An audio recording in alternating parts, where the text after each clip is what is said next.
आओ कृष्णा मूर्ति जी, गुरुदीप जी, आपका अभिनंदन है, स्वागत है। बहुत दिनों बाद आज भारत भूमि से आपके साथ ये सत्संग करने का मौका मिल रहा है। पूरी भारत भूमि को, हमारी मातृभूमि को नमन करता हूँ, जिसने हम सबको ऐसे संस्कार दिए कि हम सब लोग ये कार्य करने के लिए प्रेरित हो रहे हैं। हम सब इस कार्य को करने के लिए आगे बढ़ पा रहे हैं। आइए अपने इसी कार्य को आगे बढ़ाते हैं। आज हम जय श्री कृष्णा। मैं श्याम, आपका दोस्त, आपका प्रेमी, आपका सखा, साधक संजनी गीता सत्संग के इस अवनरत दैनिक कार्यक्रम में आज डे 61, जी हाँ डे 61, लगभग एक आधे गलती हो सकती है, आप सबका अभिनंदन करता हूँ, स्वागत करता हूँ। आज हम सब मिलकर के अभी तक हम लोग गीता का प्रथम अध्याय, द्वितीय अध्याय, तृतीय अध्याय और तीसरे अध्याय के भी हम लोगों ने 15 श्लोक तक आज हम अभी तक हमने कर लिए हैं। आज हम 16, 17, 18वें चतुर्थ अध्याय के इन श्लोकों की वार्ता करेंगे। मैं आप सबका अभिनंदन करता हूँ, स्वागत करता हूँ। आइए आज के कार्यक्रम आगे बढ़े, उससे पहले मन बुद्धि चित्त अहंकार को पवित्र करते हुए भगवत नाम का स्मरण करते हैं। ॐ त्र्यंबकं यजामहे सुगंधिं पुष्टिवर्धनम् उर्वारुकमेव बन्धनान् मृत्युर्मोक्ष्यमामृतात्। नमो भगवते वासुदेवाय। नमो भगवते वासुदेवाय। नमो भगवते वासुदेवाय। नमो भगवते वासुदेवाय। नमो भगवते वासुदेवाय। नमो भगवते वासुदेवाय। नमो भगवते वासुदेवाय। वसुदेव सुतं देवं कंस चाणूरमर्दनम देवकी परमानंदम कृष्ण वंदे जगद्गुरुम। श्री कृष्ण वंदे जगद्गुरुम। जय मां भगवत गीते या देवी सर्वभूतेषु श्रीमद्भगवद गीता रूपेण संस्थिता। नमस्तस्ये नमस्तस्ये नमस्तस्ये नमो नमः। या देवी सर्वभूतेषु साधक संजीवनी रूपेण संस्थिता। नमस्तस्ये नमस्तस्ये नमस्तस्ये नमो नमः। गुरुर्ब्रह्मा गुरुर्विष्णु गुरुर्देवो महेश्वरा। गुरु साक्षात् परम ब्रह्म तस्मै श्री गुरुवे नमः। गजाननं भूतगणाधिसेवितं कपितजम्बूफलचारुभक्षणम् उमासुतं रोगविनाशकारकं नमामि विघ्नेश्वराय पादपङ्कजम्। त्वमेव माता त्वमेव पिता च पिता त्वमेव त्वमेव बन्धु च सखा त्वमेव त्वमेव विद्या द्रविणं त्वमेव त्वमेव सर्वं मम देव देव त्वमेव सर्वं मम देव देव। सरला भी जुड़ चुकी हैं, आपका अभिनंदन, स्वागत है। साथियों, जो फेसबुक से लाइव देखा करते थे उनके लिए आज से लाइव होना शुरू हुआ है। विगत 11 दिनों में जिस भूमि में गया था वहां फेसबुक गूगल चलता नहीं है, बस जूम चलता है, इसलिए आपसे संपर्क हो पाया। मैं आप सबका अभिनंदन कर कोशिश करूंगा कि अपने यूट्यूब चैनल पे सारे वीडियो इन 11 दिनों के एक करके डाल सकूं, ताकि आपके संग्रहालय में ये बने रहे। जब कभी कोई श्लोक का भावार्थ समझना हो तो आप उसको खोल करके देख लें। उसके लिए आप यूट्यूब चैनल पे अगर सब्सक्राइब करके रखेंगे तो आसानी से आपको पता चल जाएगा, नहीं तो आपको ढूंढना पड़ेगा। चलिए, आप सबका अभिनंदन करते हुए, स्वागत करते हुए आइए आज फिर प्रारंभ करते हैं इस गीता के अनुपम पाठ को। गीता जो हम सबके जीवन का महत्वपूर्ण हिस्सा है, जो भगवान की स्वयं की वाणी है, जो भगवान ने विकट परिस्थितियों में कही। परिस्थितियां कैसी थी? युद्ध भूमि, शिष्य नर रूप परंतपि विषाद में। उस समय ये गीता का युद्ध होने वाला है, युद्ध हो चुका है, युद्ध हो रहा है, तब कही। पहले 5 सूत्र अर्जुन विषाद योग प्रथम अध्याय के। धृतराष्ट्र अपने और पांडु पुत्रों में फर्क करते हैं, तभी संशय और युद्ध होता है। युद्ध का कारण धृतराष्ट्र के मन की ये भाव थे, पहला सूत्र। दूसरा सूत्र जो हम आपके सामने रखने वाले हैं, दूसरा सूत्र यह है कि आप जब अधर्म के रास्ते पर चलते हो तो आपने कितनी बड़ी सेना, कितना सामर्थ्य हो, आप अंदर से डरे हुए रहते हैं, जैसे दुर्योधन डरा हुआ था। तीसरा, धर्म के रास्ते पर चलने वाले को परिणाम की चिंता नहीं करनी पड़ती, वो जो ही चलते हैं अधर्मियों के हृदय विदारित हो जाते हैं, जैसे कौरव सेना के संग घोषणा से हो गए थे।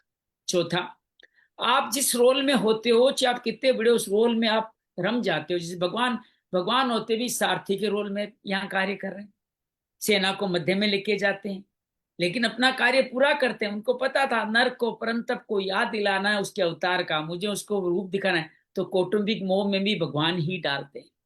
हम सब कभी भी किसी तरह के कामना में, आसक्ति में या मोह में आते हैं तो कहीं ना कहीं हमारे पूर्व जन्मों का प्रारब्ध होता है, जिसको भगवान की योग माया भी कह सकते हैं।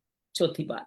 पांचवी बात, जब मोह, लोभ, काम, क्रोध होगा तो आपके मन में संशय होगा, विषाद आएगा, आपका हृदय कांपने लग जाएगा, मन भ्रमित होगा, आप जो कार्य करते हो कर नहीं पाएंगे, और आप अनावश्यक ही शोक में आ जाएंगे और ऐसी ऐसी बातें करेंगे जो कहा जाए तो अनावश्यक प्रलाप, जैसे अर्जुन ने किया, मेरा वर्ण धर्म नष्ट हो जाएगा, सभी लोग प्रॉब्लम में आ जाएंगे, सब बातें की। अंजलि जी का स्वागत है।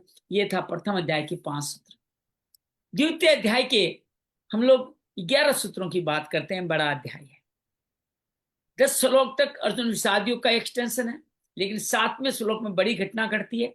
तब अर्जुन कहता है, मैं आपका शिष्य हूं, आपकी शरण में आया हूं, और अपनी कमियों को भी स्वीकार करता है। मैं धर्म के रास्ते पे हूं, मैं कायर हूं। जो ही हम स्वीकार करते हैं, जीवन में बदलाव शुरू हो जाता है। पहला सूत्र। दूसरा सूत्र, भगवान, जब आप स्वीकार करते हो, भगवान को एक्सेप्ट करते हैं और आपके कल्याण के लिए गाथा शुरू करते हैं। सबसे पहले भगवान सांख्य योग के बारे में बताते हैं। ये शरीर जो अनित्य है, परिवर्तनशील है, ये इंद्रियां, शरीर हम सबको बार बार सुख दुख मात्रा स्पर्श में लाने वाला है, लेकिन शरीर ही नित्य है, अवध्य है, और ये अजन्मा है, विकार मुक्त है। वो बार बार इस शरीर ही का वर्णन करते हैं और ये कहते हैं कि जैसे बचपन, जवानी, बुढ़ापा, देहांत प्राप्ति या नया वस्त्र धारण करना, पंच तत्व से नए काटा जाने वाला निराहार, ये अद्भुत है शरीर ही। कहते जन्म से पहले कोई राजा पहले भी प्रकट थे, बाद में बीच में ही मध्यम प्रकट, फिर तुम शोक किस बात का कहते हो। तो भगवान इस तरह से बार बार अपने इस द्वितीय अध्याय के शरीरी का वर्णन करते हैं, और उसका वर्णन करते हुए भगवान अंत में जाकर के यह कह देते हैं अपने 38वें श्लोक के अंदर कि तुम इस जो देही नित्य है, इसका वध हो नहीं सकता, तुम शोक किस बात का करते। लेकिन अब एक बात और बाकी रह गई है, जो तीसरा सूत्र है हमारे इस कर्मयोग का। भगवान उसको अपने स्वधर्म के बारे में बताते हैं। हम सबका स्वधर्म, कल हमने वर्णाश्रम धर्म देखा था, कुल धर्म है। हम जिस जगह पे रह रहे हैं वहां का देश धर्म हो सकता है, वहां का, जैसे आप किस देश में तो वहां के नियम कायदे कानून पालन करना वहां का देश धर्म है। तो उसी तरह भगवान कहते हैं स्वधर्म का पालन को बड़े सौभाग्य से स्वधर्म पालन करने का मौका मिलता है। स्वधर्म का पालन करोगे तो तुम स्वर्ग को प्राप्त होगे, पापों से मुक्त हो जाओगे। नहीं करोगे तो निंदा होगी, लोग नए कहने वाले वतन कहेंगे, अकीर्ति होगी, दुख होगा, मरने के समान जीवन हो जाएगा। जीतोगे तो महामहिम मिलेगा, और हार गए तो स्वर्ग मिलेगा। इसलिए भगवान इसमें बात, सब सुख दुख में सम होकर के, जय पराजय सम होकर के तुम युद्ध करो, और ताकि तुम पाप को प्राप्त नहीं। यहाँ पे सांख्य योग में भी युद्ध करने की बात कही खत्म करते।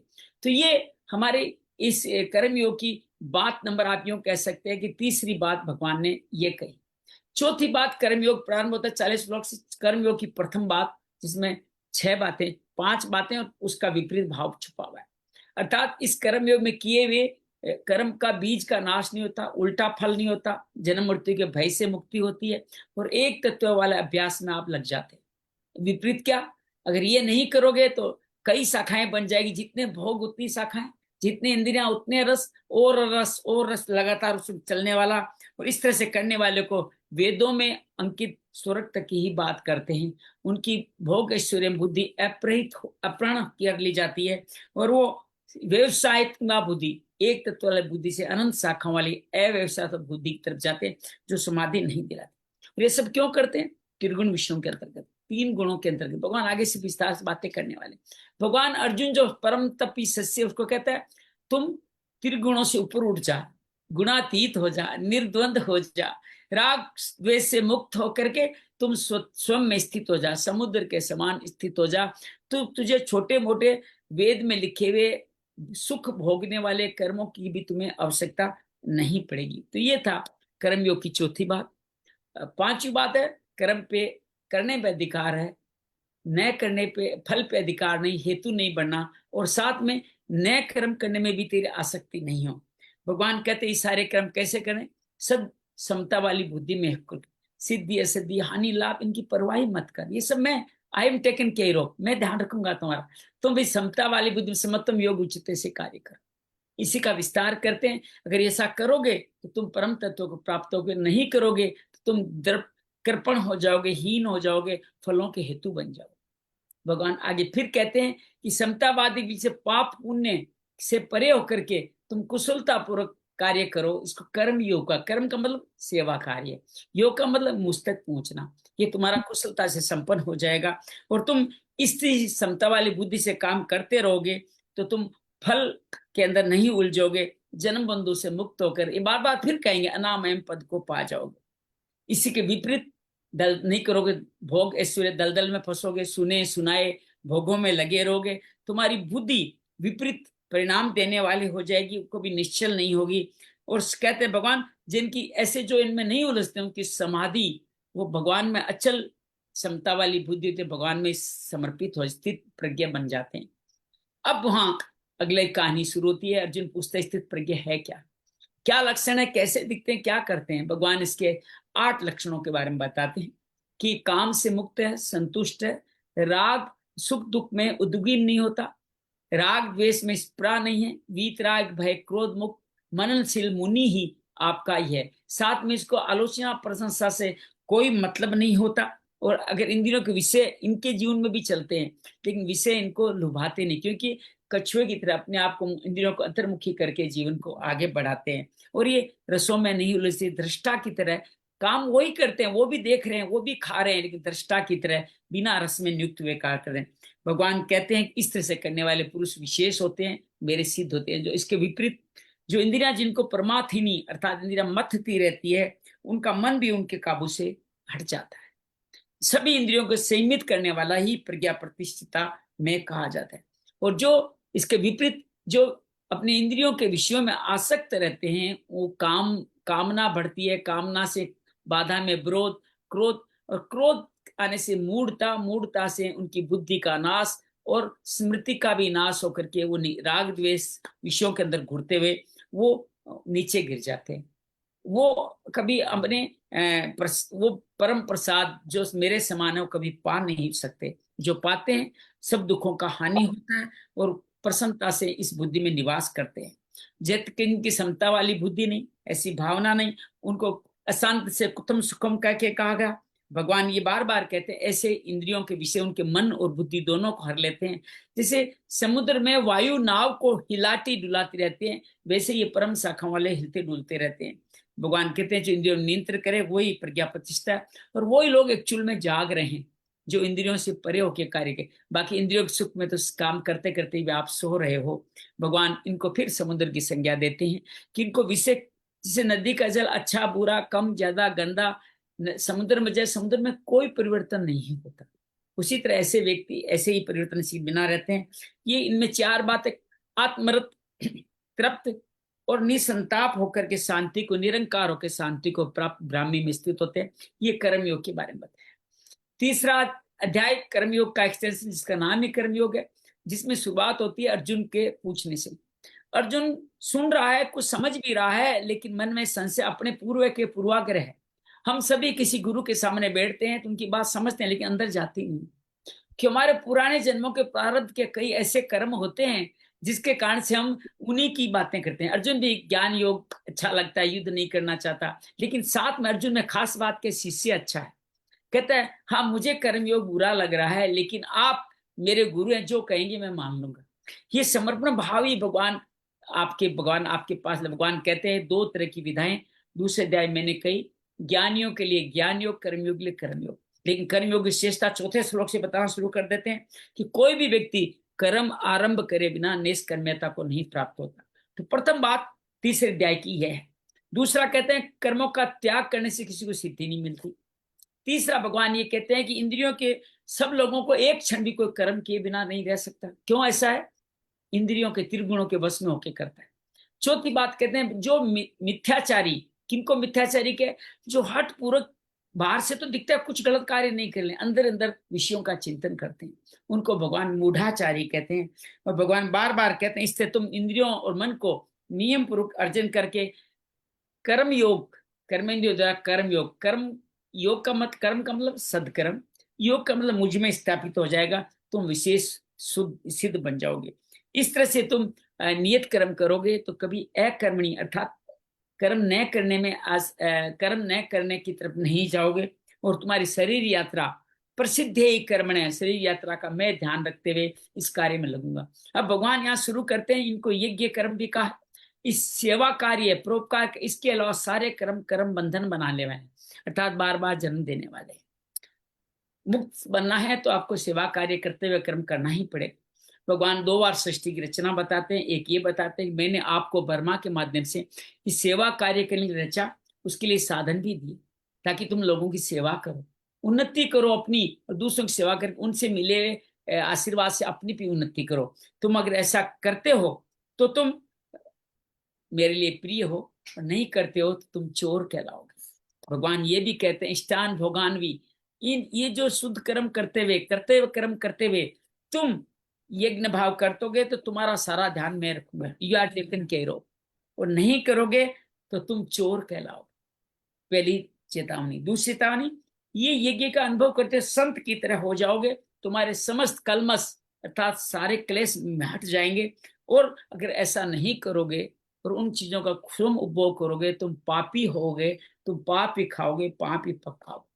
दूसरी सृष्टि रचना से और समझाते हैं भगवान, हम सब की उत्पत्ति अन्न से हुई, अन्न जल से, जल वर्षा से, वर्षा यज्ञ से। अर्थात आप भारत प्रदेश में अतिवृष्टि अनावृष्टि महामारी नहीं हो तो उसका कारण ये हो सकता है, कोई गुरुद्वारा बैठा निष्काम भाव से लंगर बांट रहा है, कोई व्यक्ति आकर के यज्ञ क्रम लोगों की बिना किसी आंख मिलाए हुए सेवा कार्य कर रहा है, उस कारण से ही अतिवृष्टि अनावृष्टि नहीं होती। इसलिए भारत भूमि अभी कहते हैं कलयुग का सतयुग चल रहा है, क्यों अच्छे लोग अभी है, भगवान आगे चल के उसको बताएंगे। तो ये यज्ञ में मैं हूं, वेद भी उसी में, अगर यज्ञ तुम कार्य करते रहोगे, सृष्टि संचालन करते रहोगे तो तुम यज्ञ में प्रतिष्ठित होके ब्रह्म समान हो जाओगे। और जो इस चक्र को तोड़ेगा अर्थात सेवा कार्य नहीं करेगा, उसको अपने लिए भी नहीं मिलेगा, क्योंकि वो व्यर्थ जीवन जीता है, पापी है वो। भगवान आगे एक बात कहते हैं, जो ऐसा कार्य करेंगे उनका क्या होगा?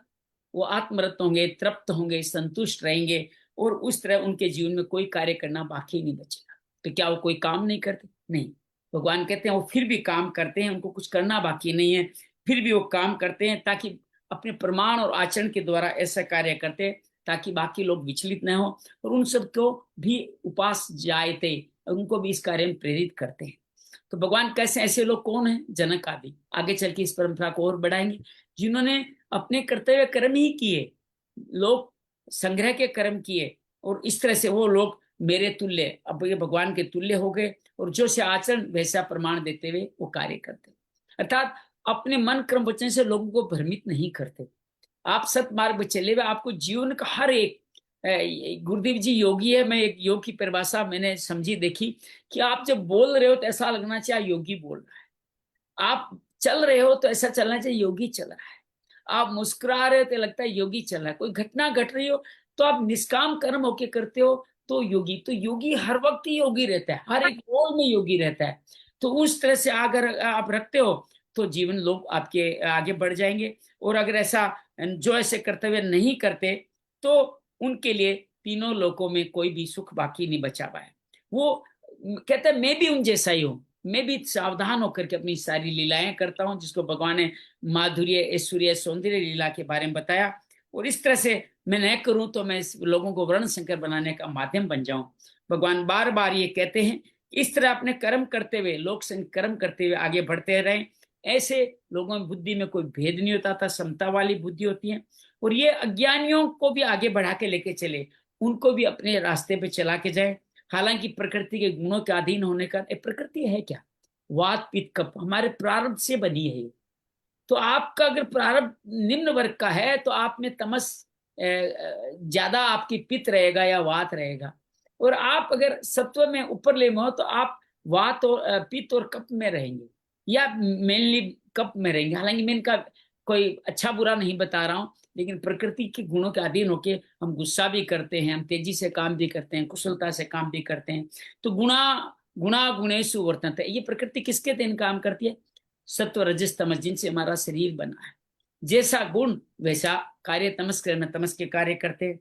तो इन प्रकृति के गुणों में भी वो सिद्ध पुरुष भी उन्हीं में काम करते हैं, लेकिन वो क्या करते हैं, अपने इस कार्यों से जो मंद बुद्धि वाले हैं उनको विचलित नहीं करते, उनको सहारा देते हैं। भगवान यहाँ अपना 8 मत वाले वाक्य बताते हैं। विवेकवान होकर के, निराशी निर्मम निसंताप होकर के, मेरे इस मन में मत के अनुसार बिना दोष की दृष्टि रखते हुए श्रद्धा पूर्वक काम करो, तुम्हारी मुक्ति हो जाएगी। ऐसा नहीं करोगे तो तुम्हारा पतन हो जाएगा।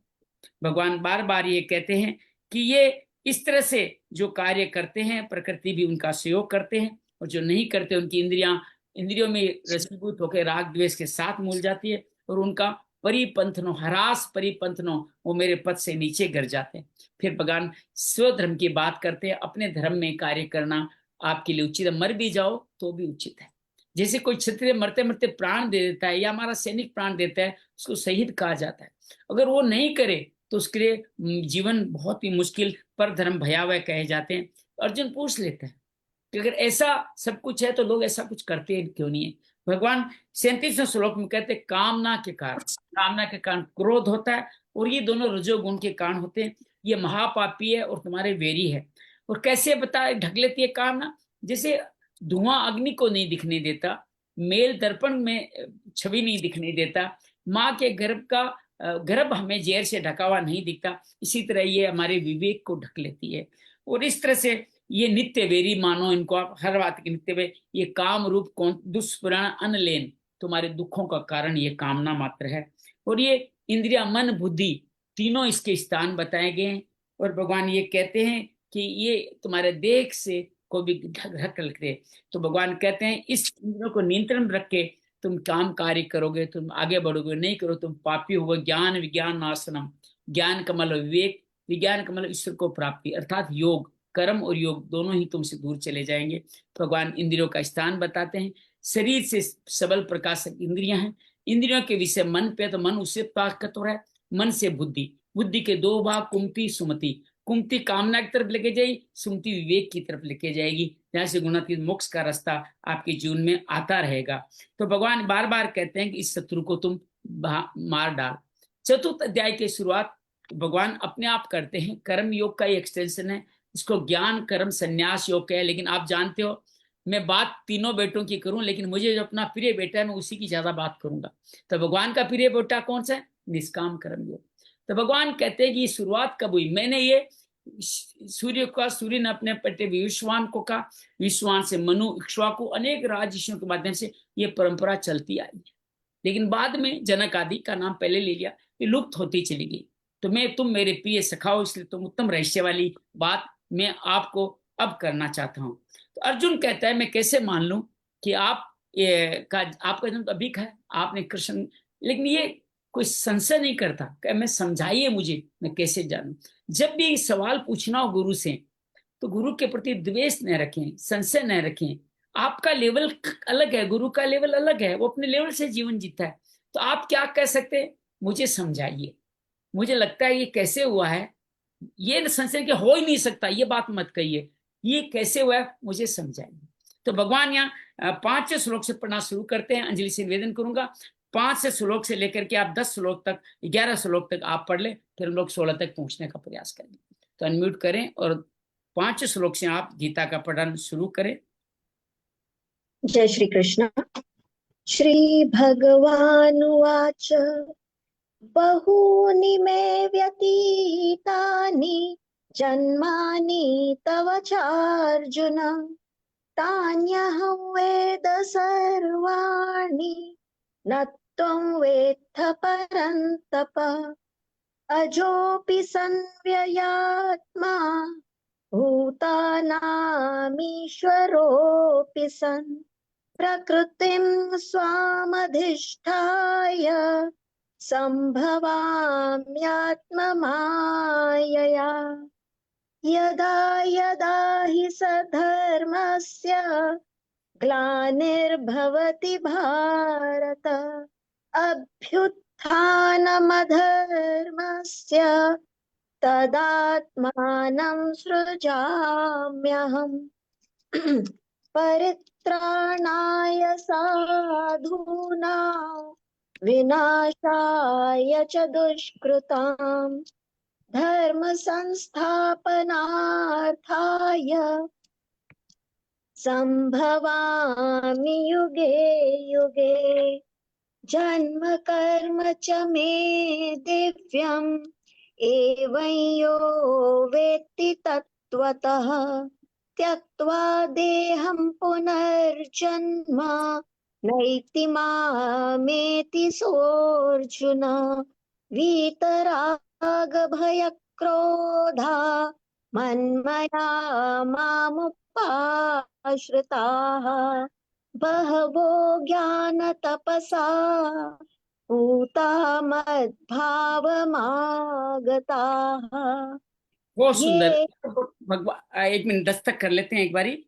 भगवान ने बड़ा सुंदर कहा कि तेरे और मेरे कई जन्म हो चुके हैं, मुझे तो याद है लेकिन तुझे वो सारे जन्म याद नहीं है।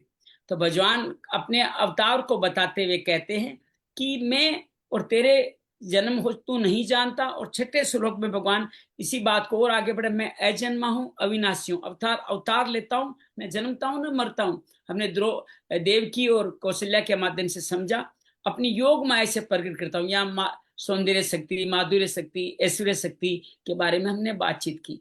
भगवान इसी को आगे बढ़ाते हुए और आगे बढ़ाने का कार्य करते हैं कि मैं कब कब जन्म लेता हूँ। जन्म का समय जब धर्म की हानि अधर्म की वृद्धि, तब तब मैं अपने आप को साकार रूप से प्रकट करूं।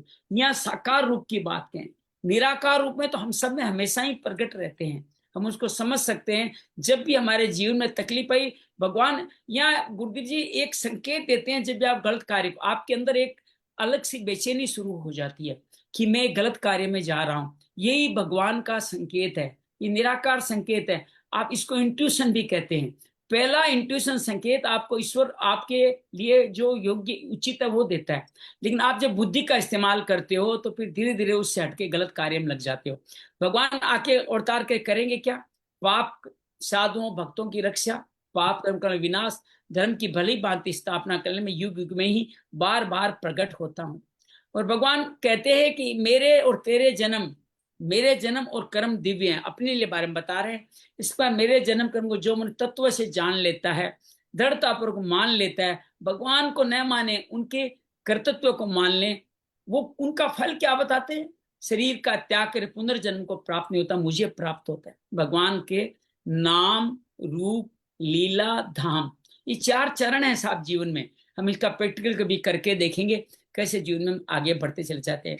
और भगवान इसी बात को आगे बढ़ाते हुए 10वें श्लोक में कहते हैं कि जो सिद्ध पुरुष है उनका बात करते हैं, और राग भय क्रोध से रहित है, मन मया मुझ में ही तल्लीन है, मेरे उपासिता मेरे पे आश्रित है, ज्ञान रूपी तप। तो अर्थात ज्ञान योग की भी यहाँ बात की गई है। ज्ञान क्या है, सत्य क्या है, असत्य क्या है, अविद्या क्या है, उसको जानना। वो पवित्र भक्त मेरे को प्राप्त हो चुके हैं।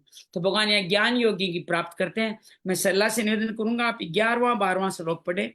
11वां 12वां श्लोक आप पढ़े, 11 12 13 तीन पढ़ ले, 11 12 13। जय श्री कृष्ण। जी। ये यथा मां प्रपद्यन्ते त्वांस्तथैव भजाम्यहम्। मम वर्तमानुवर्तन्ते मनुष्याः पार्थ सर्वशः। काङ्क्षन्तः कर्मणां सिद्धि यजन्त इह देवताः। क्षिप्रं हि मानुषे लोके सिद्धिर्भवति कर्मजा। चातुर्वर्ण्यं मया सृष्टं गुणकर्म विभागशः। तस्य कर्तारमपि चंदन हाथनी विद्य कर्तारमव्ययम्। बहुत सुंदर, बहुत सुंदर। 3 श्लोक में भगवान क्या कह रहे हैं वो हम समझने का प्रयास करें। बहुत कुछ कह दिया है इन 3 श्लोक में हमारे लिए। क्या है? जो भक्त मेरी, अब पहले तो ज्ञान योगिक बताए, अब भक्त के बताए। भक्त का पहला काम है शरणागत होना। जो अर्जुन है, मैं उनको उसी तरह का, जैसा भाव में मुझे देखेंगे वैसा आचरण दूंगा। सभी मुनि सब प्रकार से मेरे मार्ग का ही अनुसरण। यहाँ एक बड़ी बात जो हम समझनी है वो है, भगवान कहते हैं कि आप जिसमें मुझे मेरा दर्शन करते हो उस व्यक्ति को मैं श्रेष्ठ बना देता हूँ। कि भगवान श्रेष्ठ से अलग तो कुछ हो ही नहीं सकते। अपने पुत्र में, अपने कुलिक में, इन सब में आप भगवान का रूप देखेंगे तो वो धीरे धीरे पदोन्नत होने लग जाएंगे, श्रेष्ठ होने लग जाएंगे। ये बात मुझे बहुत प्रसन्न है, बहुत अच्छी लगती है। अब इसमें आप समझे तो बहुत बढ़िया। लेकिन साथ में उल्टा कहते हैं, ये जो मानव जीवन जी रहे हो उसमें कर्म का फल जल्दी मिल जाता है। अर्थात फल की इच्छा करोगे तो फल मिल भी जाएगा। कौन देगा? देवता देगा। वो दुकानदार की तरह कार्य करते हैं। दुकानदार को जो आप रुपए देते हो तो वस्तु देता है। देवताओं के पास जाके कुछ मांगोगे, मैं ये करूंगा, वो करूंगा, वो करूंगा, यज्ञ करूंगा, सेवा करूंगा और ये इतने लोगों को दान दक्षिणा दूंगा, बार्गेनिंग करते हो तो उसकी उपासना हो गई, तो उसको फिर ये जल्दी सिद्धि मिल जाएगी। लेकिन ये कल्याणकारी नहीं है। ये भगवान कहते हैं वो दुकानदार है, मैं पीता हूँ। पीता वही देगा जो तुम्हारे कल्याण करने वाली वस्तु है। एक कल्याण वाली वस्तु तुम्हें देगा ही नहीं। अर्थात मुक्ति के अलावा कोई मार्ग मेरे से नहीं मिलने वाला। भगवान यहाँ पे कहते हैं कि चातुर्वर्ण्य मया सृष्टम। ये 4 वर्ण कौन से? शूद्र, वैश्य, क्षत्रिय, ब्राह्मण मैंने रचे। किस आधार पर रचे? जैसे गुण गुणा गुणेशु वर्तन्ते है। तमस का मतलब शूद्र हो गया, तमस थोड़ा बचा है, रजस ज्यादा है, आप वैश्य हो गए। क्षत्रिय में आपका थोड़ा सत्व है, ज्यादा आपका रजस है, और जो ऊपर वाला खाली ब्राह्मण खाली सत्व है। जब जब भी हम इन गुणों में वर्तते हैं, गुणा गुणेशु, तब तब हम लोग अपने आप को पदोन्नत करते हुए इन गुण कर्म के आधार पर कर सकते हैं। तो भगवान बार कहते हैं कि ये काम मैंने किया है। लेकिन करने के बावजूद भी इस गुरुदेव जी बताएंगे 14 श्लोक में भगवान क्या कह रहे हैं। भगवान के मैं करता हूं फिर भी एक करता हूं, ऐसा कैसे कह रहे हैं? पढ़े 14 श्लोक न माम कर्माणि से। हरिओम।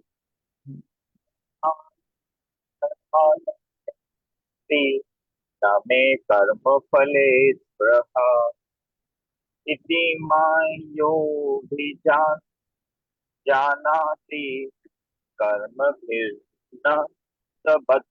भगवान कहते हैं मैंने गुण कर्म के आधार पर बांट दिया आपको, फिर भी मैं एक करता हूं। क्यों हूं एक करता? हमारे लिए भी सूत्र देते हैं, एक करता के फल में स्पृहा नहीं है, कर्म मुझे लिप्त नहीं करते। आप भी कर्म फल में अगर नहीं रहोगे तो आपको कर्म लिप्त नहीं रहेगी। इस तरह से भगवान को भी जान लेते हैं।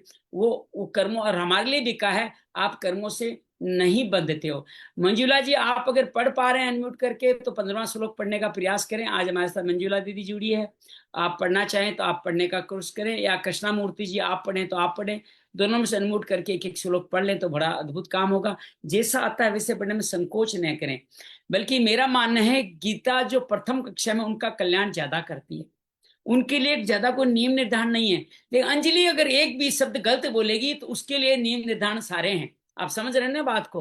तो ज्यों ज्यों आप बड़ी कक्षा में जाते हो आपसे उम्मीद करते हैं कि आप कोई गलती नहीं करो। अब गुरुदेव जी धीरे धीरे बड़ी कक्षा में जाते जा रहे हैं गीता परिवार के साथ जुड़ करके, तो हम सब लोग हर स्टेज पे चलते रहते हैं। तो कौन बोल, कोई अनम्यूट कर रहा है क्या? अच्छा, दोनों ही नहीं करें। मंजुला जी, कृष्णामूर्ति जी आज देखेंगे। चलिए एक सरला पढ़ ले, एक गुरदीप पढ़ ले। आप दोनों ने अनम्यूट किया, पहले सरला पढ़ ले 15वां, 17वां 16वां गुरदीप पढ़ ले। 15वां पढ़े सरला। एवै ज्ञात्वा कृतं कर्म पूर्वैरपि मुमुक्षुभिः कुरु कर्मैव तस्मात् त्वं पूर्वैः पूर्वतरं कृतम्। भगवान कहते हैं कि ये लोग कौन थे? मुमुक्षु। हम सब भी जीवन में अगर भगवत को पाना चाहते हैं, फलों में सिद्धि में नहीं जाए, विधि के अनुसार। विधि क्या है? सत्व कर्म करना, सेवा कर्म करना और भगवान में स्थित हो जाना, यही विधि है। जिन्होंने ऐसे मुमुक्षु थे, जिन्होंने ऐसे काम किए हैं, और आप तुम भी पूर्वजों की तरह, तुम्हारे पूर्वज ऐसे बहुत हैं जिन्होंने ऐसे कार्य किए हैं, तू भी उन्हीं पूर्वजों ने कर्म करता हूं कर। और 16 अध्याय भगवान क्या बताते हैं हमारे को, अभी गुरुदेव जी बताने वाले हैं क्या करें। अच्छा अच्छा सुनो, 15 तक ही किया था हमने, आज से 16 तो हम आज करने वाले हैं। तो आइए 16वें के अंदर पढ़े, बड़ा सुंदर है ये 16वां श्लोक। कर्मयोग का मूल सार है। इसमें कर्म, अकर्म और विक्रम को 2-3 श्लोकों में बताया, थोड़ा ध्यान से समझिएगा, मुझे बहुत इससे बहुत कुछ मदद मिली है। किम किम करम किम करम किम अकर्मेति कवयो अप्यत्र मोहिता अपि यत्र मोहिता तते करम वक्ष्यामि यज्ञात्वा मोक्ष से अशुभात्। कर्म किम, कर्म क्या है और अकर्म क्या है, इस प्रकार जिससे विद्वान भी मोहित हो जाते हैं। कई लोग कर्म को अकर्म समझते हैं, कई अकर्म को कर्म समझते हैं। बड़ा सूक्ष्म है, आप उसको समझने का प्रयास कीजिए। वह कर्म तो है, मैं तुझे परोक्षामि भली भांति कहूंगा। क्यों कहेगा? अरे शिष्य है, उनका सखा है, समर्पित है, जिसको जान के फायदा क्या होगा? अशुभ अशुभ हाथ संसार बंधन से मुक्त हो जाएगा। ये कर्म और अकर्म जान लें तो हम संसार बंधन से मुक्त हो जाए। किम कर्म, साधारणतः मनुष्य शरीर इंद्रिय क्रियाओं को हम कर्म मानते हैं, शरीर इंद्रिय क्रिया बंद होने को अकर्म मान लेते हैं, लेकिन ऐसा है नहीं। भगवान कहते हैं शरीर वाणी मन के द्वारा होने वाली क्रियाओं को कर्म माना है। शरीर वांगनो भीत कर्म पार बते न रहे, भाव के अनुसार ही कर्म की संज्ञा होती है। भाग बदल कर्म की संज्ञा बदल जाए। जैसे मैंने कहा मिथ्याचारी हो गया, शरीर से नहीं करा लेकिन मन से चिंतन करा, तो कर्म स्वरूप से सात्विक दिखता हो भी कर्ता का भाव राजस तामस हो सकता है। ये गुरुदेव जी कोई भंडारा तो करवा रहा है, लेकिन उसका भाव क्या है? मेरा नाम हो जाए, गुरुदेव जी मेरे नाम का 3 बार जयकारा लगवा दे, सबकी तारीफ कर दे, तो काम सत्व का है, लेकिन कुछ संज्ञा क्या है? रजस की है। कई नेता लोग इसलिए लोगों की सेवा करते हैं मुझे वोट मिल जाए, या कोई गुंडा भी करता है कि ताकि ये आदमी मेरे पक्ष में, वो तमस है, सेवा कर रहा है नहीं तमस है। तो वो कर्म भी कैसा हो गया? सात्विक कर्म भी आपका राजसिक हो गया या तामसिक हो गया, वो सात्विक नहीं रहा। आप समझ रहे किस भाव से आप करो, ये बहुत महत्वपूर्ण है। आप और हम बैठ के गीता बड़े इसलिए भगवान यहाँ संकेत ये भी दे रहे हैं, जो कथाएं किसी मूल्य प्रतिफल इच्छा करके करते हैं कि हमारा पैकेज 20 लाख का है, 30 लाख का है, ये है, इतने लोग आने चाहिए, ऐसा पंडाल होना चाहिए, ऐसे लाइव होना चाहिए, वो कर तो रहे हैं शुभ कर्म अंजलि, लेकिन भगवान कह रहे हैं वो रजस है, वो राजसिक कार्य कर रहे हैं। और जो अपनी कथाओं में आने के बाद विपरीत बातें कर देते हैं वो तामसिक, वही कथा तामसिक हो जाएगी। भगवान देवी की उपासना कर्म करा सात्विक है, प्रता कामना की सिद्धि के लिए देवी की उपासना करते हैं, कर्म राजस है। और वही भगवान देवी से बगुला, देवी से भगत से मांगता है इसका विनाश हो जाए, तो आपका वही उपासना क्या हुई? वो तामसिक हो गई। बड़ा सुंदर प्रकार बताया, यदि कर्ता में 3 चीजें फलेक्षा ममता आसक्ति नहीं है तो उसके द्वारा कर्म अकर्म हो जाते हैं। अब अकर्म का मतलब समझ गए? आप काम कर रहे हो लेकिन फिर भी नहीं कर रहे हो। काम करो, क्यों नहीं करो? क्योंकि उसमें फल की इच्छा है, अकर्ता भाव है, आसक्ति नहीं है, ममता नहीं है, इसलिए आप अकर्म हो जाते हैं। ये फल में बांध, तो कर्म से क्या श्रेष्ठ है? अकर्म श्रेष्ठ है। कर्म में तीनों चीजें हो सकती है, सत्व कर्म भी तामसिक हो सकता है, लेकिन आपने फल की इच्छा नहीं करी तो ये आपका बंध में बांधेगा नहीं। बाहरी क्रिया करने से, न करने से कर्म के वास्तव स्वरूप का ज्ञान नहीं होता। बड़े बड़े विद्वान भी मोहित हो जाते हैं, कर्म के यथार्थ का निर्णय नहीं कर पाते। जिस क्रिया को कर्म मानते हो, कर्म भी हो सकता है, अकर्म भी हो सकता है, और विकर्म भी हो सकता है। आगे विक्रम भी बात, विक्रम के बारे में विद्वानों में थोड़ा मतभेद है, हम दोनों बात करेंगे। कर्म का कर्ता के अनुसार कर्म का स्वरूप बदलता है। भगवान ये कहते हैं वास्तविक कर्म क्या है, क्यों बांधता है, कैसे बांधता है, किस तरह मुक्त हो सकता है, सब मैं विवेचन करूंगा, जिसको उस स्थिति से कर्म बंधन वाले बांधने वाले नहीं हो। तो भगवान कर्म योग का एक्सटेंशन यहाँ करते जा रहे हैं। ममता आसक्ति फलेच्छा है तो वास्तव में कर्म हो रहा है, कर्मों में लिप्तता है। फलेच्छा नहीं है तो आप निर्लिप्त हो, और आप कर्ता निर्लिप्त है और कर्म करता नहीं करना, दोनों ही एक कर्म है। अगर कर्ता निर्लिप्त है, निर्लिप्त के 3 भावों को बताए, निराशी, निर्मम और निसंताप, तो ये कर्म करना नहीं करना दोनों ही एक कर्म करे। इसलिए सिद्धों के बारे में यही तो कहा गया, कर्म करे तो भी उनको कोई फर्क नहीं पड़ता, कर्म न करे तो भी फर्क। हालांकि उनको संकेत दिया कि आप लोग से कर्म करते रहें ताकि लोग अब सही कदम पे चलें। दोनों एक, जो आदमी दोनों एक कर्म, यदि कर्ता लिप्त है, कर्म करे या न करें, आप कर्म नहीं कर रहे हो, मिथ्याचारी हो, अंदर से विचरण कर रहे हो, तो भी आप कर्म ही कर रहे हो। किम कर्मेति, कर्म के 2 भेद बताए, कर्म और अकर्म। किम अकर्मेति, कर्म से जीव बनता है, अकर्म से मुक्त हो जाता है। अब बड़ी बात हुई ना, एक कर्म में भी कर्म किया जाता है लेकिन फल इच्छा करता भाव नहीं है, वही मुक्ति का कर्म है। तो हमें क्या करना है? एक कर्म करना है, कर्म करना है, लेकिन वो एक कर्म बन जाता है जब एक करता और फल की इच्छा के भाव से नहीं हो। तो कर्मों को त्याग करना अक्रम नहीं है। भगवान ने कहा कर्म तो आपको करने ही होंगे, एक क्षण बिना कर्म करे नहीं रह सकते। अब यहाँ आगे 18वें अध्याय में बताएंगे, अभी यहाँ संकेत दे रहे हैं। मोह पूर्वक किए गए कर्म के त्याग को तामस बताया गया है, अर्थात आप मोह के कार्य करते हो और उसको त्याग कर लेते हो तो तामस त्याग है। शारीरिक कष्ट के भय से आप कर्म करना बंद कर देते हो, अरे भाई कौन इतना योग करेगा, कौन इतना भागेगा, कौन दौड़ेगा, कौन या लोगों की अमरनाथ की यात्रा में खड़े होकर सेवा करेगा बिना किसी फल की इच्छा के। फल की इच्छा से करता है तो राजस है, फल की इच्छा बिना वो ही सत्व हो जाता है। राजस कर्म में कर्मों का स्वरूप से त्याग होने पर भी कर्मों संबंध विच्छेद नहीं होता। कर्मों में फलेच्छा और आसक्ति का त्याग सात्विक है। फल की इच्छा और आसक्ति, मर्म कर्ता भाव न होना ही सात्विक त्याग है। तो ये सात्विक त्याग से स्वरूप से कर्म करना भी वास्तव में एक कर्म है। अगर आप सात्विक भाव से कर रहे हो तो कर्म करना भी एक कर्म है। आपके कर्म संबंध विच्छेद हो जाता, कर्म बंधन में के माध्यम से तुम निर्लिप्त रहना ही वास्तव में एक कर्म है। तो लेकिन विद्वान मोहित क्यों हो जाते हैं? तो भगवान यहाँ कहते हैं युद्ध रूप कर्म न करने को अर्जुन कल्याणकारी समझते हैं, मोहित हो गया, मोह में आ गया। भगवान ये कहते हैं युद्ध रूप कर्म का त्याग करने मात्र से तेरी एक कर्म अवस्था से बंधन से मुक्ति नहीं होगी। युद्ध करते हुए तुम एक कर्म व्यवस्था को प्राप्त, एक कर्म क्या है इस तत्व को तू समझ। थोड़ा अजीब सा लग रहा होगा आपको, मतलब एक कर्म ही करना चाहिए, उसी को श्रेष्ठ बताया।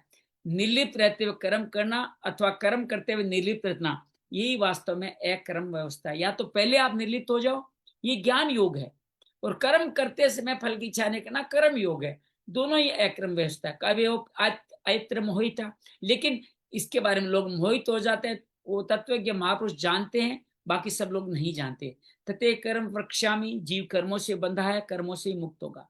अर्थात आपको कर्म तो करना ही होगा, उनसे बंधे हुए अपराध के कारण मुक्त भी तुम्हें वही कर्म करेंगे। भगवान प्रतिज्ञा करते करते मैं तुम्हें जो बंधनकारी सब काम बताऊंगा। कर्म करने के दो मार्ग, प्रवृत्ति और निवृत्ति मार्ग। प्रवृत्ति मार्ग को कर्म करना कहते हैं और निवृत्ति मार्ग को कर्म न करना कहते हैं। तीनों ही मार्ग बांधने वाले नहीं है। बांधने वाले तो कामना ममता आसक्ति है, चाहे प्रवृत्ति हो चाहे निवृत्ति। अब निवृत्ति प्रवृत्ति को थोड़ा समझ लेते हैं। हम जो ग्रस्त जीवन जी रहे हैं वो प्रवृत्त होते हुए भी कर्मयोग करें। सन्यासी निवृत्त होकर के करते हैं, सन्यासियों में भी प्रवृत्ति हो सकती है, और हम जो ग्रस्त व्यक्ति हैं उनमें भी निवृत्ति का भाव हो सकता है। निवृत्ति का मतलब एक कर्म करना, फल की इच्छा नहीं करना। भगवान इसी को कर्मों की कुशलता बताया है, और वास्तविक योग समता ही है। अर्जुन इसको पकड़ नहीं सके, भगवान पुनः बताने की प्रतिज्ञा कर रहे हैं। गुरु हमेशा ही आपको अंत तक साथ छोड़ता नहीं है, जब तक आप सही दिशा में नहीं आ जाते। तो हमारे पास शरीर मन बुद्धियां आदि जितनी वस्तुएं सब मिली हुई है, मन बिछुड़ने वाली है, वस्तु को मानने से हमें अधिकार नहीं है। तो त्याग किसका करना है? वास्तव में अपनी है, उसका त्याग कभी हो ही नहीं सकता। जो अपनी नहीं है उसका त्याग स्वतः सिद्ध है। अब ये शरीर हमारा नहीं है, ये रिश्ते हमारे नहीं है, ये भोग की सामग्रियां हमारी नहीं, हमने भूल से अपना मान लिया है, तो इस मान्यता का त्याग कर सकते हो। कर्म सामग्री शरीर इंद्रिया मन बुद्धि अपनी और अपने लिए नहीं है, ये दूसरों की सेवा के लिए। शरीर इंद्रिया मन बुद्धि चारों ही दूसरों की सेवा के लिए। इनका संसार के साथ अपने साथ कोई संबंध नहीं किया जाता। जो भी कर्म किया जाए दूसरों के लिए, उन्हें बार बार भगवान यही बात कहते हैं, और कहते कर्म सांगिक कर्म सदा दूसरों के हित के लिए होते हैं। आपको धन संपत्ति, ये शरीर, अच्छा मन बुद्धि, बोलने की शक्ति, योग सिखाने की शक्ति, सुंदर श्लोक बोलने की शक्ति, सब जो मिली किसके लिए मिली है? दूसरों के हित के लिए। जब भी अंजलि अपने शुद्ध भाव से बोल के लोगों के हृदय परिवर्तन करती है, ये उसकी सेवा है।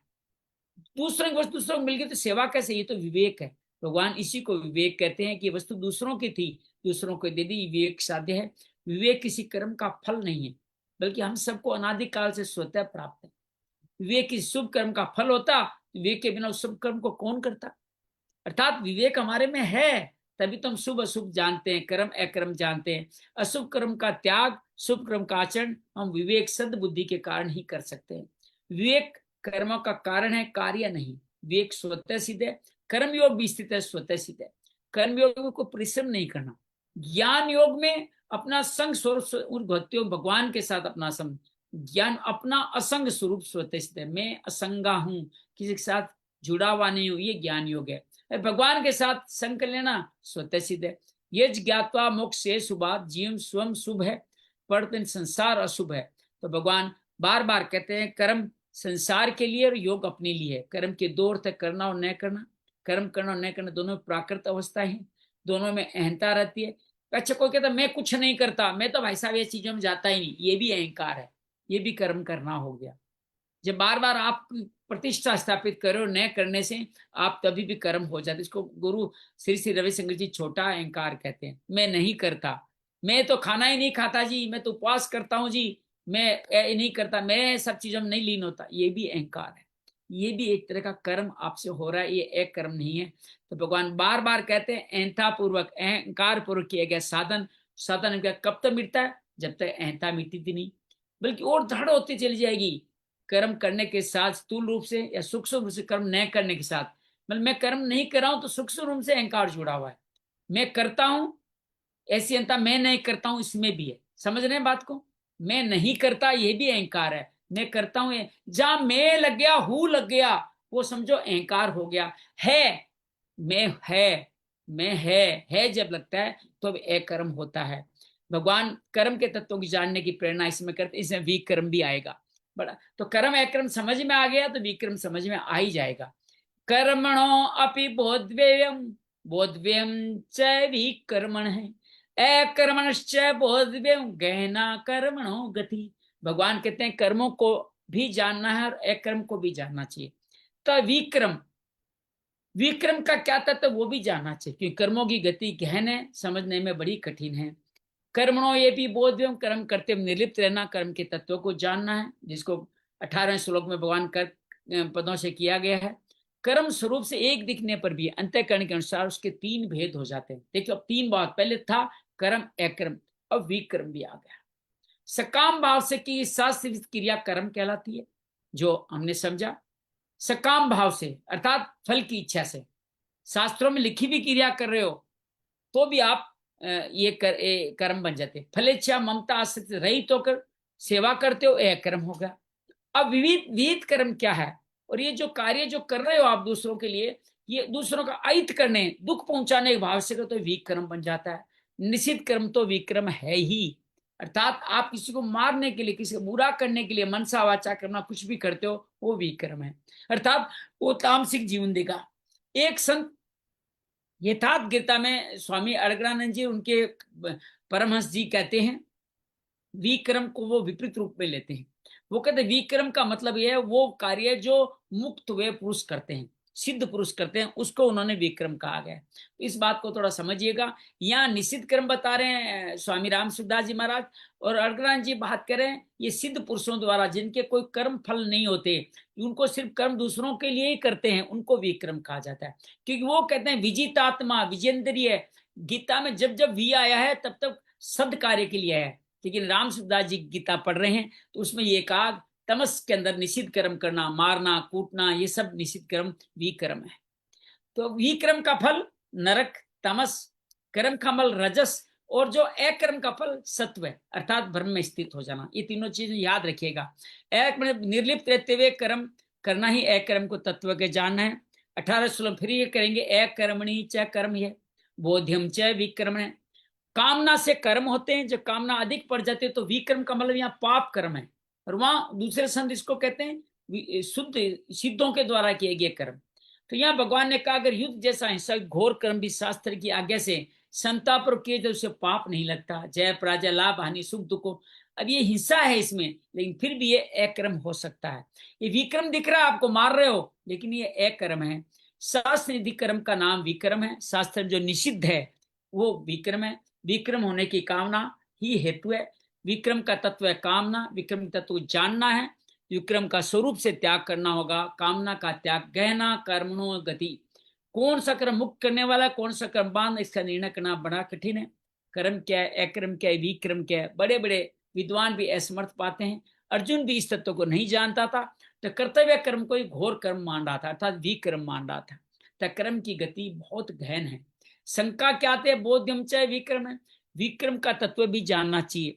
पर 19 से 23 श्लोक तो भगवान विक्रम विषय में कुछ कहा ही नहीं है, तो फिर इस श्लोक में विक्रम की बात क्यों कही? समाधान क्या? 19 श्लोक से लेकर 23 श्लोक तक भगवान मुख्य रूप से कर्म के अकर्म की बात ही कहेंगे।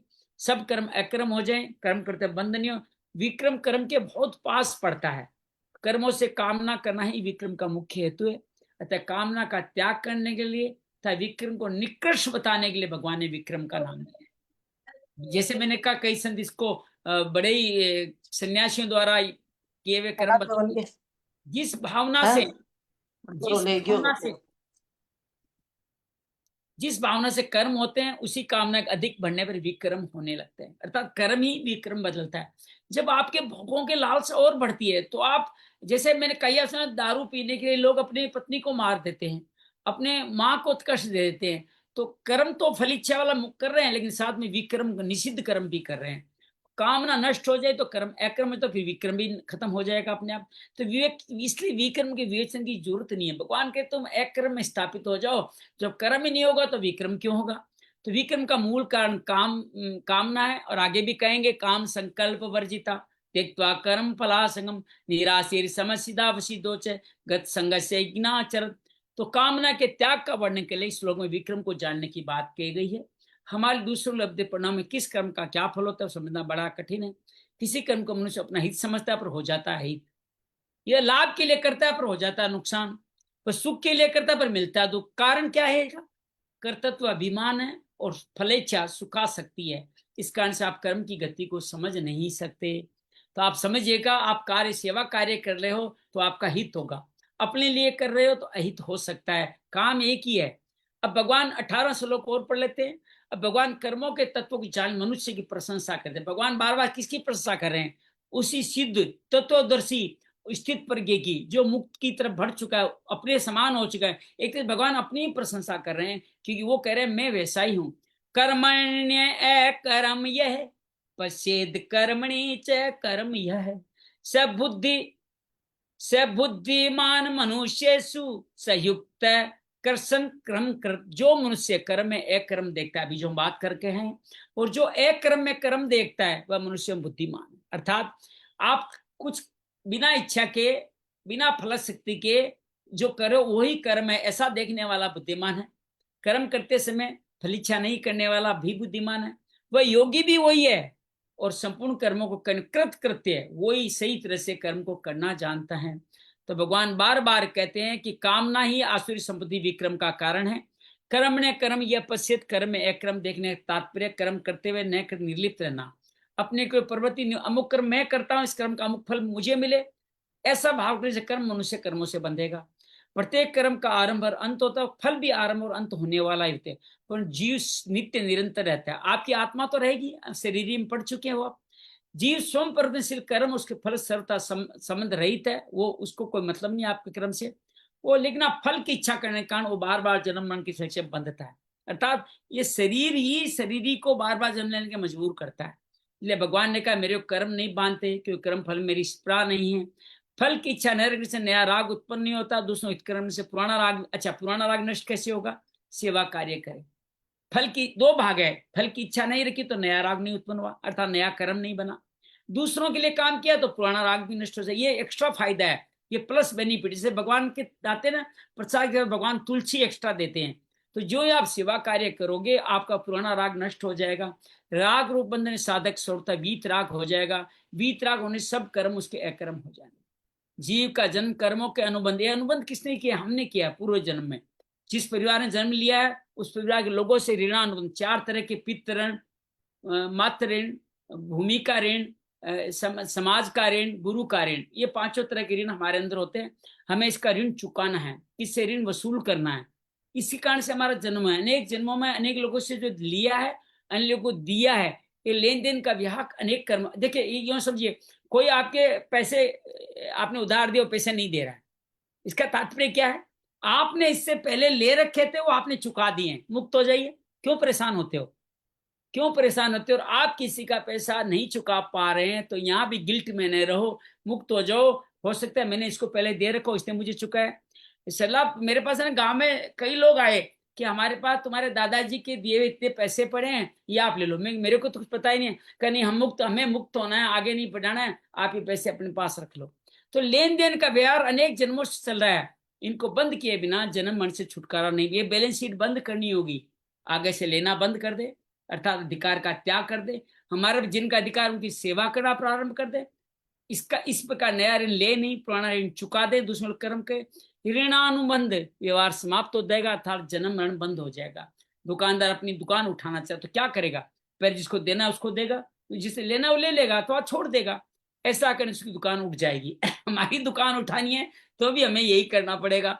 सबका सब ले लूं तो दुकान उठेगी नहीं, लोग घर में आ जाएंगे, परेशान करेंगे। जब तक लेने की इच्छा से वस्तु देता रहेगा तब दुकान चलती रहेगी, उठेगी नहीं। अपने कुछ भी न करने चाहे असंगता स्वतः ही प्राप्त होती है। तो भगवान ये कहते हैं, कर्तव्य कर्म सेवा भजन जप ध्यान समाधि केवल संसार के हित के लिए करने से कर्मों का प्रवाह संसार की ओर चला जाता है। साधक सत्संग असंग निर्लिप्त यही कर्म है, अकर्म देखना है। जब तक प्रकृति के साथ संबंध है तब तक कर्म करना न करना दोनों ही कर्म है। प्रकृति मतलब ये पंच तत्व है, ये शरीर, इन कर्म करना न करना दोनों ही कर्म है। कर्म करने न करने दोनों अवस्थाओं में कर्म योगी को निर्लिप्त रहना चाहिए। निर्लिप्त का तात्पर्य है हमें कर्म अच्छा फल मिलेगा, हमें लाभ होगा, हमारी स्थिति लोग अच्छा मानेंगे, इस लोग परलोक में भोग मिलेंगे, इस प्रकार किसी भी इच्छा का न होना ही निर्लिप्त है।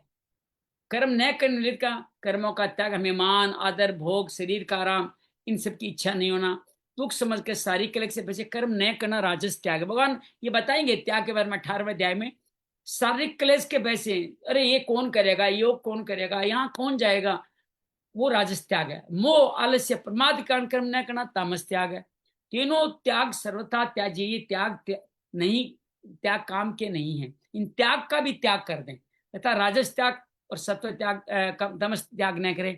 कर्म न करना अपने लिए विलक्षण स्थिति के लिए समाधि का सुख भोगने के लिए, जीवन मुक्ति का आनंद लेने के लिए, इस त्याग से भी प्रकृति का संबंध विच्छेद नहीं होगा।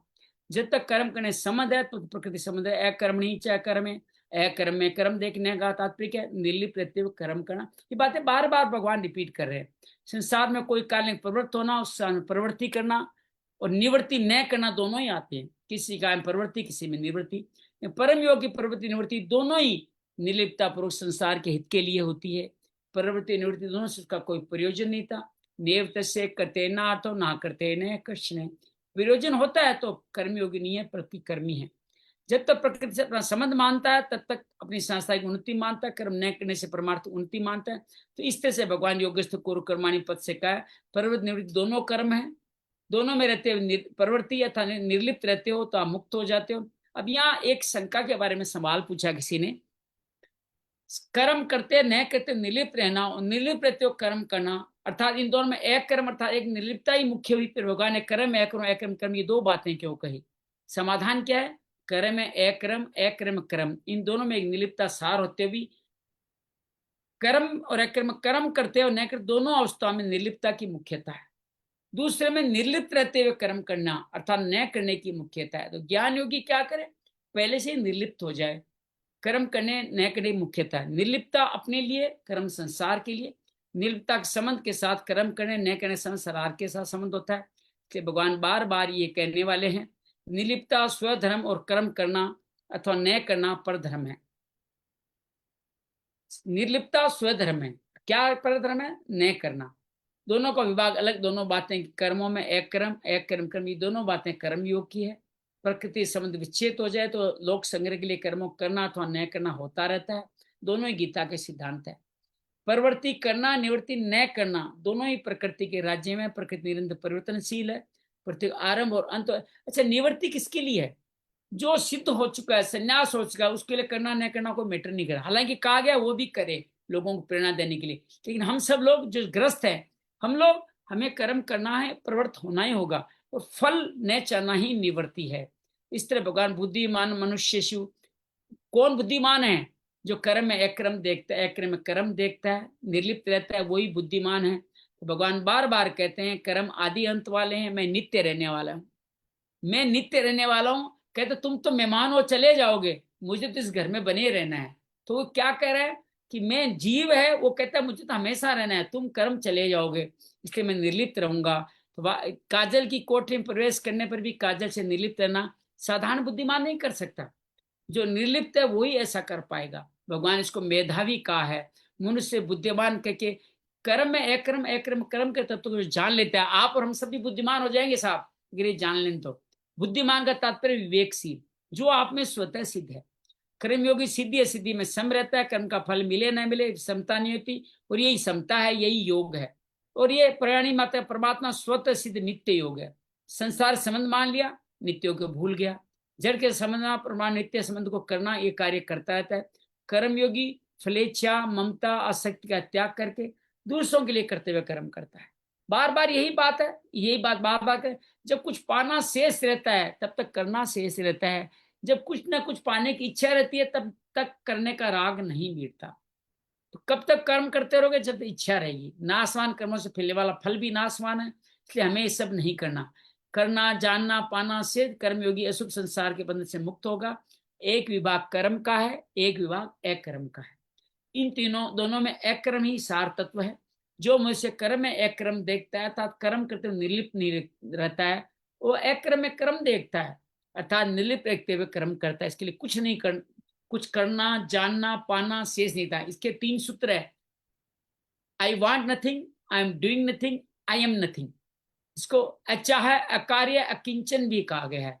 जैसे गणेश जी का पूजन तो करते हैं, लेकिन कर्म कर हरदम उनका पूजन नहीं करते, कर्म के प्रारंभ में करते हो। इसका मतलब को ये नहीं समझ ले कर्म कार्य एक बार निलिप्त हो जाए, निलिप्तता को हरदम नहीं रखना, हमेशा ही रखना है। कभी फलेच्छा करता था बयान नहीं आना चाहिए। कर्म न करने की अपेक्षा कर्म करना श्रेष्ठ है। कर्म ज्यायो अकर्मण है। कर्म करने की अपेक्षा भी अकर्म को देखना श्रेष्ठ है। इस मनुष्य कुछ नहीं करना जाना पाना शेष नहीं रखता।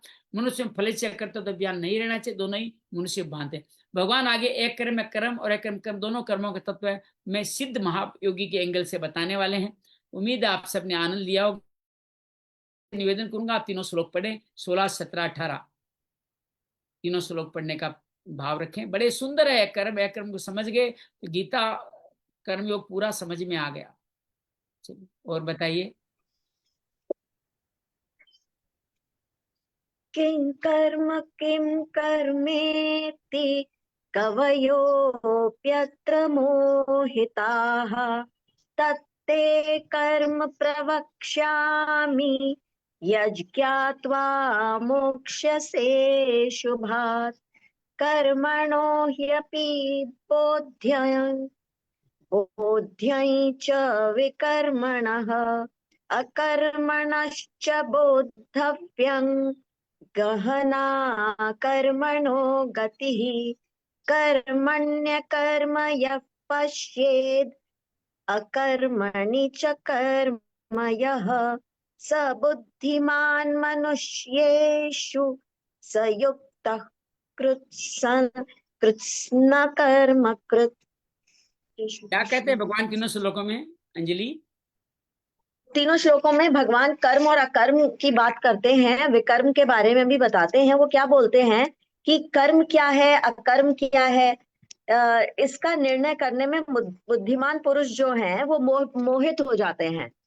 तो ये इसके बारे में मैं मतलब कर्म तत्व जो है मतलब यानी कि मैं तुझे भली भांति समझा कर कहूंगा, जिसे जानकर तू अशुभ से तू ये जो कर्म बंधन में पड़ा हुआ है उन सब से मुक्त हो जाएगा। फिर वो क्या बोलते हैं कि कर्म का जो स्वरूप, कर्म के स्वरूप को जानना या अकर्म के स्वरूप को जानना, विकर्म के स्वरूप को जानना, इन तीनों के स्वरूप को जानने के लिए कर्म की गति बहुत गहरी है। कर्म की गति को पहचान। तो जो मनुष्य कर्म में अकर्म देखता है और जो अकर्म में कर्म देखता है वह मनुष्य बुद्धिमान है, और जो योगी है वो समस्त कर्मों को करने वाला होता है।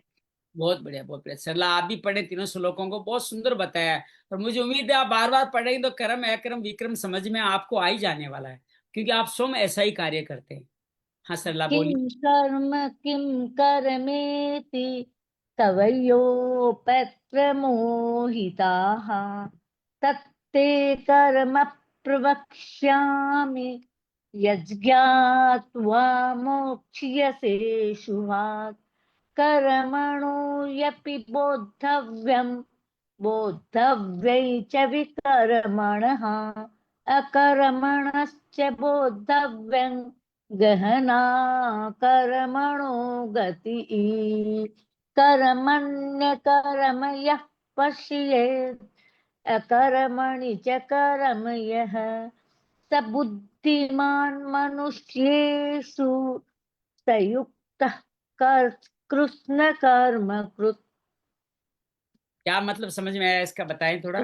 इसमें भगवान कहते हैं कि भगवान कर्म और अकर्म के बारे में बताते हैं और इसमें वो बताते हैं कि ज्ञानी पुरुष भी इस कर्म और अकर्म क्या है इसमें मोहित हो जाते हैं। अब मैं तुम्हें कर्म फल के बारे में बताऊंगा, जिसे जानकर तुम सब प्रकार के कर्म और अकर्म सब प्रकार के संसार बंधन से मुक्त हो जाओगे। फिर कहते हैं कर्म और अकर्म और विक्रम के स्वरूप को जानना चाहिए, क्योंकि जानना चाहिए क्योंकि कर्म की गति बहुत गहन है।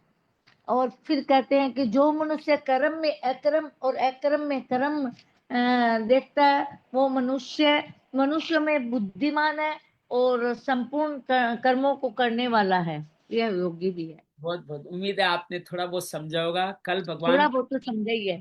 हाँ अगला, आपने एक जगह बताया था कि कर्मों से क्या श्रेष्ठ है, मतलब अकर्म कर्म, श्रेष्ठ है ना कर्म। नहीं नहीं, भगवान ने कहा कि कर्म करने से ज्यादा श्रेष्ठ है अकर्म, कर्म करते हुए कर्ता भाव छोड़ देना। Okay okay. निषिद्ध कर्म से कर्म श्रेष्ठ है, कर्म से अकर्म श्रेष्ठ है। क्रम देखो, विक्रम से कर्म श्रेष्ठ है, कर्म से अकर्म श्रेष्ठ है। तो इन सबको अकर्म में ही पहुंचना होगा। निषिद्ध कर्म नरक देगा, विक्रम नरक हाँ देगा, कर्म आपको रजस अर्थात वापस वैसा ही शरीर, मानव शरीर देगा। तो एक कर्म आपको मुक्त कर देगा। मेन सार की बात ये। आइए आंख बंद करके समझने का प्रयास करें। धीरे से आंखें बंद करें, गहरी लंबी श्वास भरें और छोड़ें। श्वास के आने जाने में भगवान का दर्शन करें। मानो इस श्वासों के माध्यम से भगवान हमारे में स्थित है, हमें जीवन संदेश भी दे रहे हैं। यह कर्म भगवान कभी करना नहीं भूलते। भगवान एक बार भी ये श्वास लेना देना भूल जाए तो हम सब जीवन जी नहीं पाएंगे, मुक्त हो ही नहीं पाएंगे। अपनी मुस्कान में भी ईश्वर का दर्शन करें।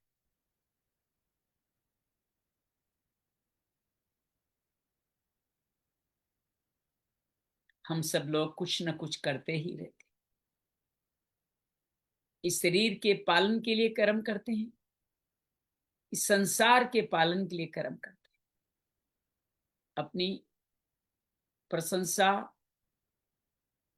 सत्ता सिद्ध करने में और शरीर का पालन करने के लिए किसी भी फल की इच्छा से जो भी हम कर्म करते हैं वो कर्म कहलाता है। कि भगवान कह रहे हैं कर्म के साथ सिद्धि अर्थात फल निहित है। जब आप फल को ही मान करके करें वो कर्म कहलाएगा।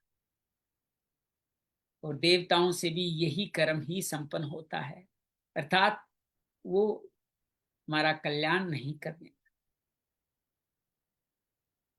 कर्म के भी दो स्वरूप, मैं करता हूं, मैं नहीं करता।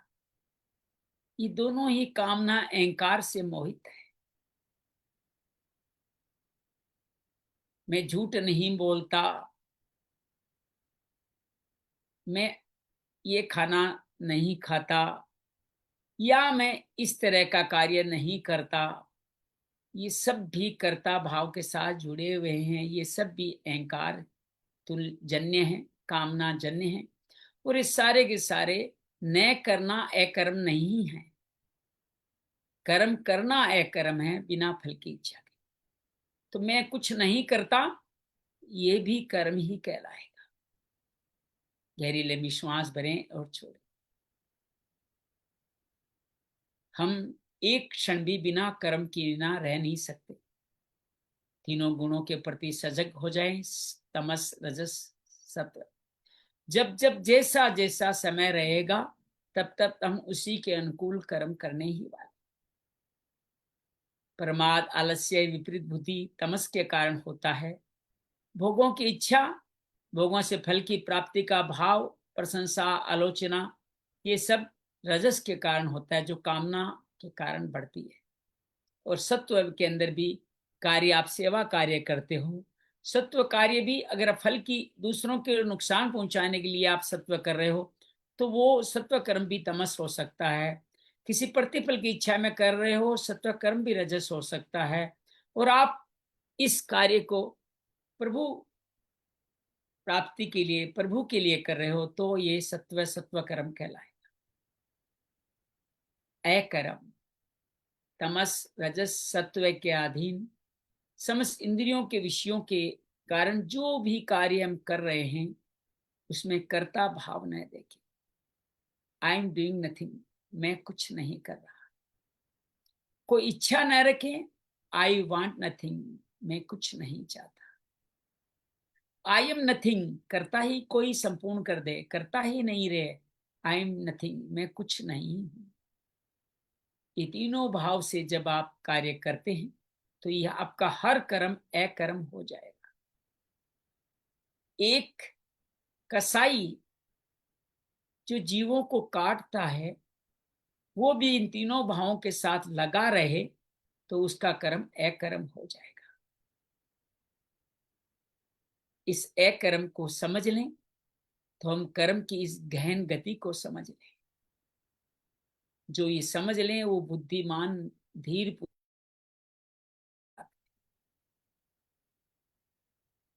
तमस के कारण जो कार्य करते हो निषिद्ध कार्य है, उनको भगवत यहां विकर्म कह रहे हैं। तो तमस से विकर्म, रजस से कर्म और सत्व से हो सकता है आप अकर्म करें। जो इसको समझ लेता है, मान लेता है, वही बुद्धिमान है, वही विवेकशील है। कर्ता भाव न होना, फल आसक्ति न होना, विवेक का सदुपयोग करना ही अकर्म है। विवेक हम सब में स्थित है। भ्रकुटी पे ध्यान ले जाएं। सद्बुद्धि रितंबरा प्रज्ञा का स्थान हमारे अंदर है। भ्रकुटी ही विवेक का स्थान है। लेकिन जब इंद्रियों के प्रति आसक्ति बढ़ती है तो कामना आकर के इस विवेक को ढक देती है, वो अहंकार को इसकी जगह स्थापित कर देती है। तो फिर हमारे अकर्म कर्म हो जाते हैं या निषिद्ध कर्म विकर्म भी हो जाते हैं। कर्म की इस गति को समझिए। कर्म करते हुए अकर्म मान लेना ही एक तत्वदर्शी एक साधक की गति है। और अकर्म करने हुए कर्म करना अर्थात फल की इच्छा बिना, बिना कर्तृत्व भाव के, कर्तृत्व अभिमान के बाद निर्लिप्त होकर कार्य करते हैं तो आपका हर कर्म अकर्म है। हम सब निषिद्ध कर्मों से बचे, सत्व कर्म करें और उस सत्व कर्म से भी धीरे धीरे कर्ता भाव संपूर्ण करते हुए गुणातीत हो जाए। यही कर्मों की गहना गति है। कर्म जन्म मरण के बंधन में डालेगा, विकर्म नीचे की योनियों में डालेगा, अकर्म हमको निवर्त कर देगा, मुक्त कर देगा। परवर्त होते हुए भी निवर्त रहना ही अकर्म है। कर्मणा गहनो गति। भगवान हमें अकर्म का आशीर्वाद दे रहे हैं, विक्रम से दूर ले जा रहे हैं, कर्म को शुद्ध करते जा रहे हैं। भगवान के प्रति इसी अकर्म भाव में रहते हुए विश्राम करें।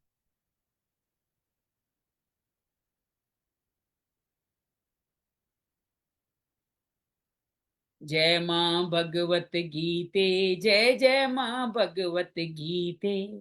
हरिय कमल विहारिणी, हरिय कमल विहारिणी, सुंदर सुपुनीते। जय जय मां भगवत गीते। दया सुधा बरसावनी, मातु कृपा कीजे, मातु कृपा कीजे। हरिपद प्रेम दान कर, हरिपद प्रेम दान कर, अपनों कर लीजिए। जय जय मां भगवत गीते। योगेशम सचिदानंदम, वासुदेव व्रज प्रियम, धर्म संस्थापकम वीरम, कृष्ण वंदे जगद्गुरु, श्री कृष्ण वंदे जगद्गुरु। ओम शांति शांति शांति। जब चाहें धीरे धीरे अपनी आंखें खोल सकते हैं। बस ये एक कर्म जीवन में उतर जाए तो कितना कल्याण हो जाए। और एक कर्म का सबसे शुभ स्वरूप क्या है? मुक्ति का भाव भी न रखे। कोई करे मुक्त करने के लिए मैं सेवा कार्य कर रहा हूं तो ये भी एक कर्म में थोड़ी सी मिलावट हो गई। लेकिन जब आप ये करते हैं कि मुक्ति भी मेरा भाव नहीं है, बस मैं तो सेवा कार्य बिना फलेच्छा के करता जा रहा हूं, यही मुख्य रूप से एक कर्म है। और एक कर्म ही हमारे जीवन का कल्याण का सूत्र है। उम्मीद है आपने समझ लिया होगा, और भगवान कल और समझाएंगे जो लोग दिव्य लोग एक कर्म में रहते हैं वो होते कैसे, अर्थात भगवान अपने प्रिय स्थित प्रज्ञ की दोबारा तारीफ करने वाले। और हम भी स्थित हो जाए, भगवान ऐसे हमारी भी तारीफ करेंगे अंजलि, बहुत सारी तारीफ करेंगे। बहुत बहुत धन्यवाद, बहुत बहुत। कोई मन में बात हो संसद ग्रुप में लिखिएगा, सही समय पे आएंगे, मैं इसका वीडियो लिंक भी अभी भेज दूंगा। बहुत बहुत धन्यवाद, बहुत बहुत।